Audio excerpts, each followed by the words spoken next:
So IGN has been in a weird spot lately, maybe even a little bit longer than that.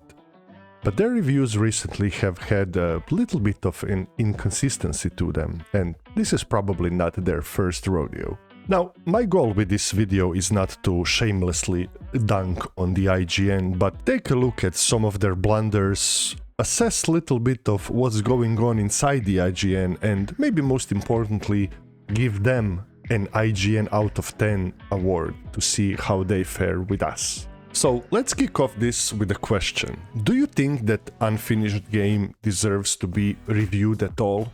If the game is unpolished, broken, unimaginative and has absolutely nothing to offer to the player, while simultaneously being completely bad and broken that its systems don't work, the quests are glitching out, should a game like that even be reviewed?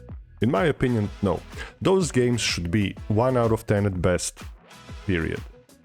Now, when I speak of blunders, recently there have been some odd numbers going on in the IGN department. Especially games like Subnautica, Crimson Desert and Saros, which were pretty popular, but maybe most notably of them was Mouse PI, review which kind of had a very weird connotations from the reviewer in them. And if you're rolling your eyes right now, I can't blame you, but it's an actual issue here. Jack Pepper is a PI who kills more people in a single mission than Philip Marlowe has in every book Raymond Chandler ever wrote combined. And basically what I'm trying to say is that the reviewers are kind of taking the reviewing process too personally. And of course you'll put some of your personal feelings and likes into the game. But if I were to review a racing game or a sports game, I wouldn't consider it to be a bad game just because it didn't make me feel anything. What I'm trying to say is that if you review a game for what you want it to be, your review is going to be too biased, it's not going to be good. You have to meet the game halfway there and review it for what it is.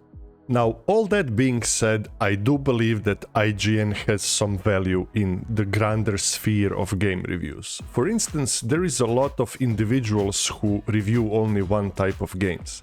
And if you're somebody who mostly plays fighting games or Souls games and an IGN reviewer who you trust, who reviews those kind of games, I think that's a pretty good thing.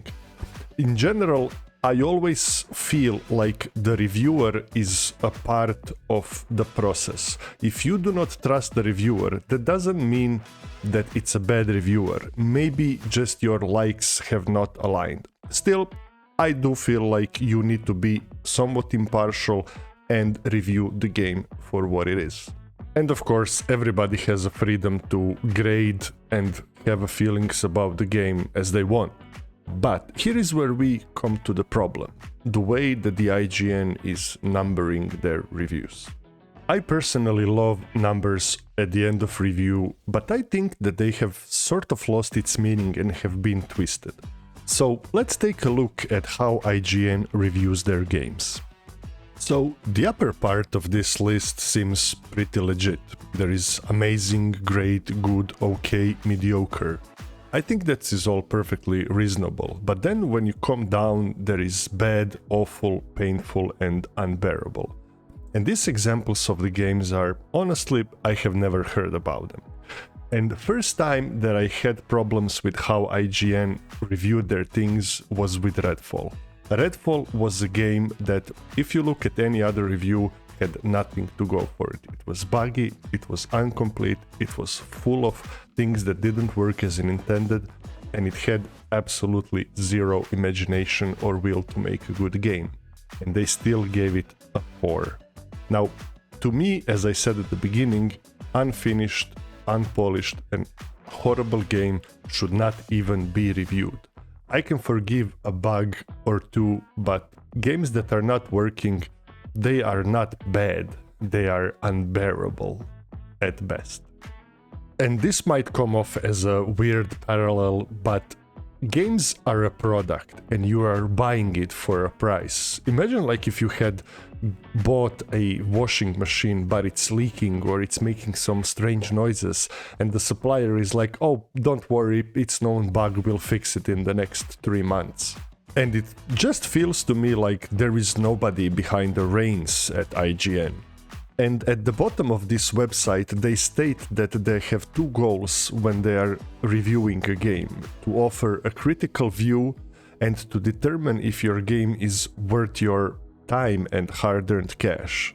But their reviews, in my personal opinion, do not reflect that. At least not those that I'm interested to hear what they have to say about.